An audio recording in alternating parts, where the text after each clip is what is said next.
பரமேஸ்வரனை பார்ப்பதற்கு திருக்கைலாயத்துக்கே தான் போக வேண்டுமா?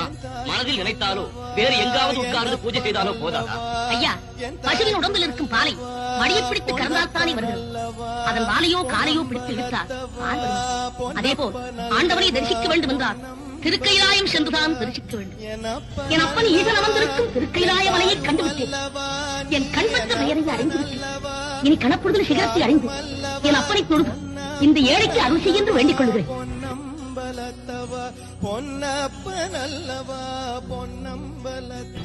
இது என்ன சோதனை? படிகளெல்லாம் சிவலிங்கமாக காட்சி வருகின்றது. இறைவா, பார்க்கவிடமெல்லாம் உன் வடிவமாக அமைத்து விட்டார். நான் எப்படி படியேறி வரப் போகிறேன் என்று பார்க்கிறாயா? எங்கும் நீயே நிறைந்திருக்கிறாய் என்பதை எனக்கு எடுத்துக்காட்டு. இங்கு ஒரே வடிவமாக உயர்ந்து காட்சி அளிக்கிறாயா? ஒருக்கா இப்படியெல்லாம் சொல்லித்தார். நான் திரும்பி போய்விடுவேன் என்று எண்ணிவிட்டாயா?